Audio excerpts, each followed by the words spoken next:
Почитувани пријатели, ви посакувам Божи благослов. Бог да биде со вас, да ве благослови, да ве води и да ве чува од секое зло.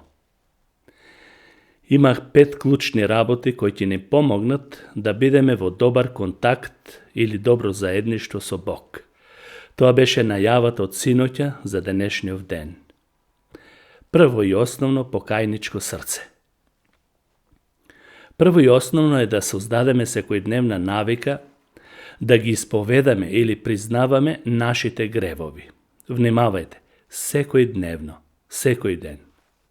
Ако гревот е бариера за нашето прекинување на врската со Бог, тогаш исповедта и признавањето ќе ја елиминира.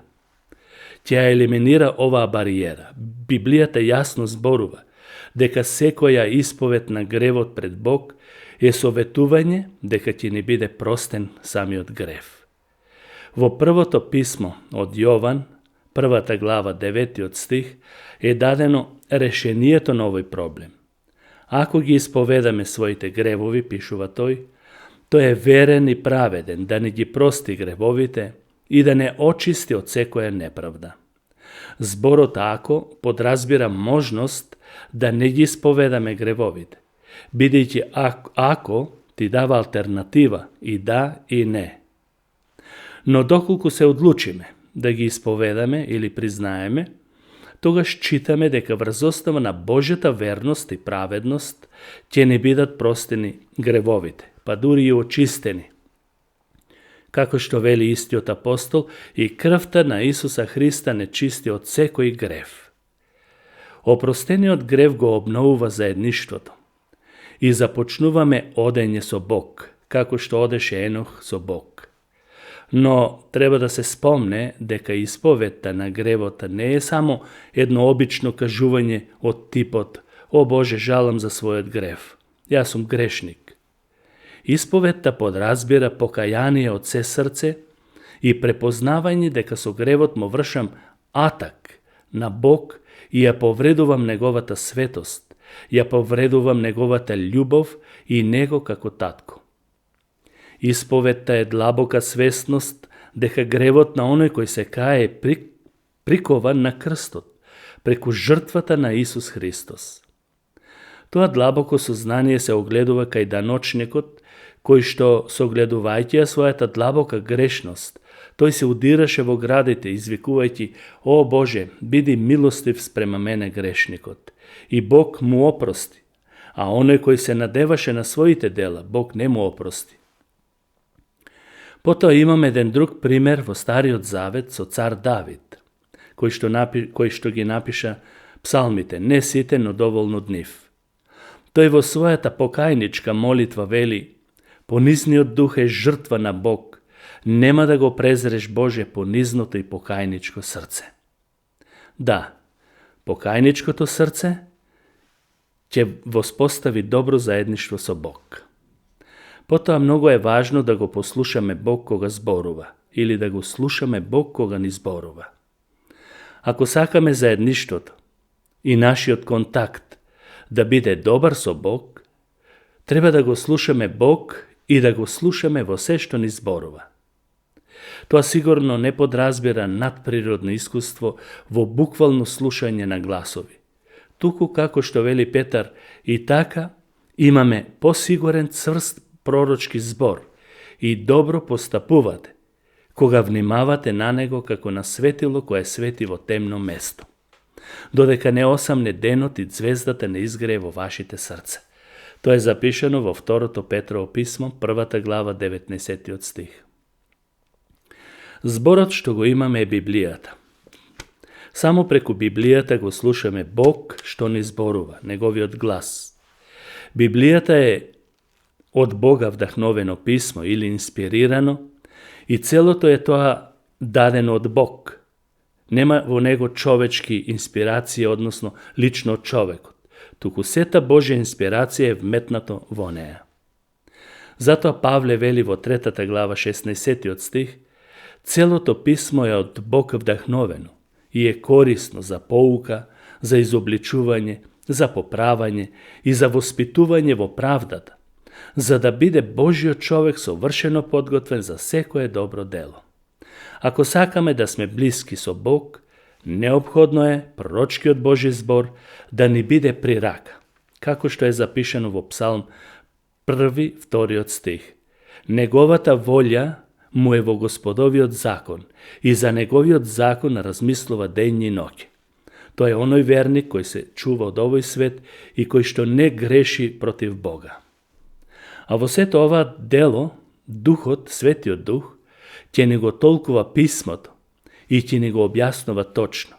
Зашто човек колку да е интелектуално насочен, ако го нема Светиот Дух, не може правилно да го толкува не може правилно да ја толкува Библијата.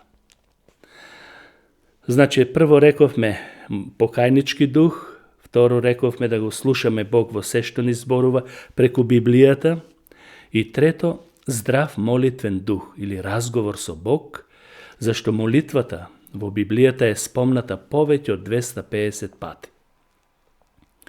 За молитвата има напишано многу книги и многу сме слушали и читале за неа. Но молитвата може да се каже е тешка задача ако човекот не е искрен пред Бог, кога е во прашање да се има близина со Бог.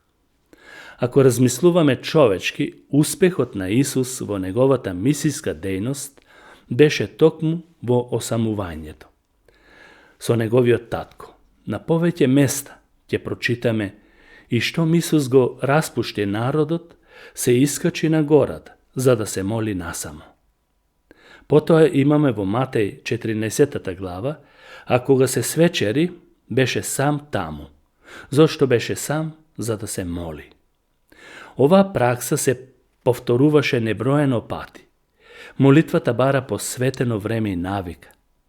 Не можеш на некој да му велиш моли се, ако нема внатрешна желба и копнеш за молитва.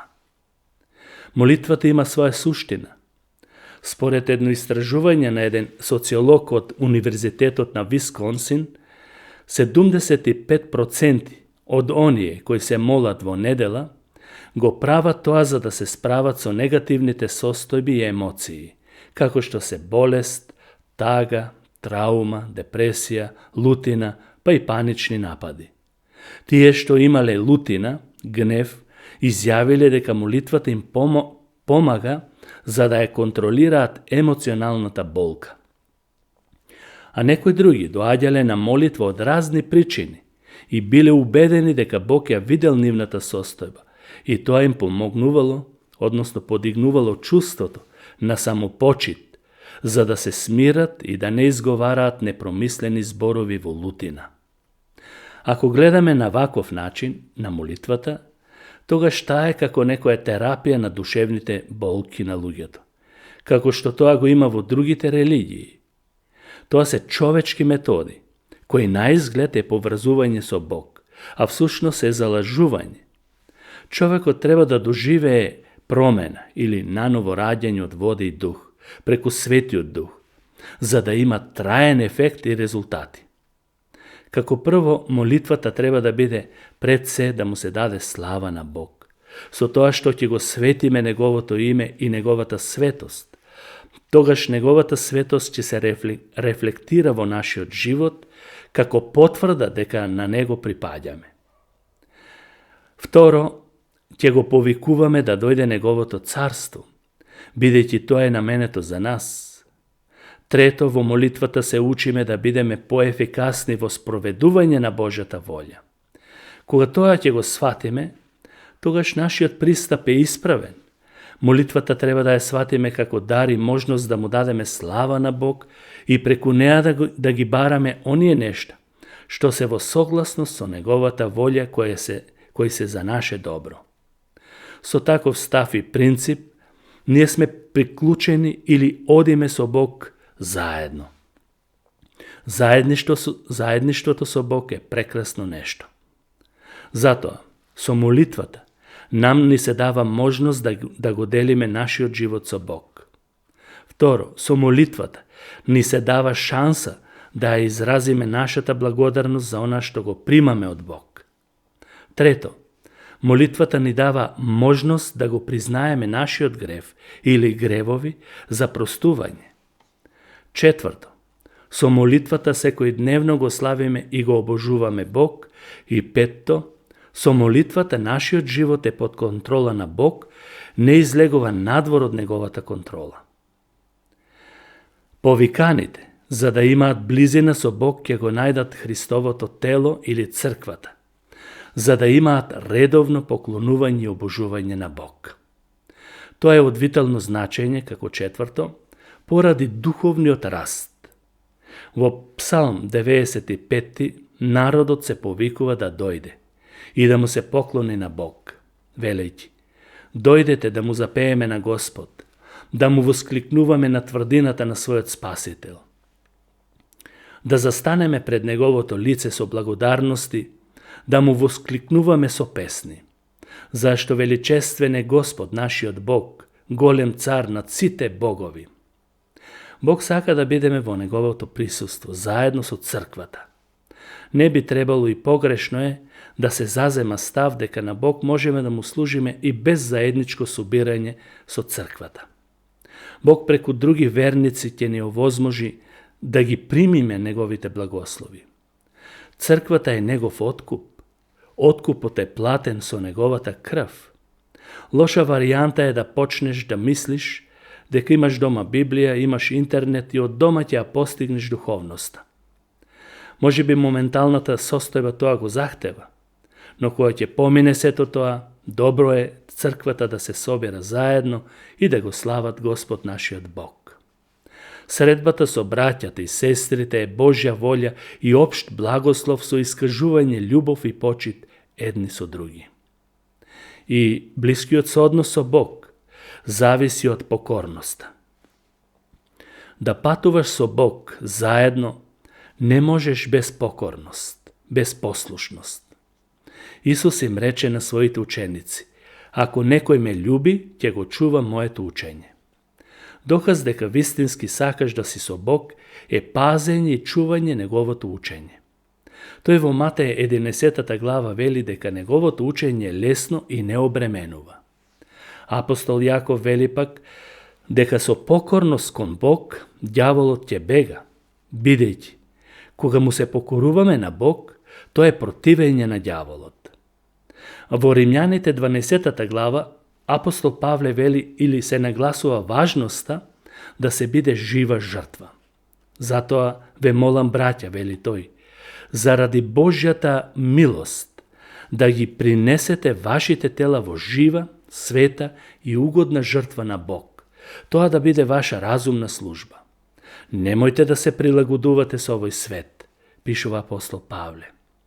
А во Псалм 119, најголемиот псалм, се зборува следново: ќе го пазам твојот закон, уживам во твоите наредби, ќе ги пазам твоите заповеди, ќе ги пазам твоите повелби, твоите сведоштва и така натаму.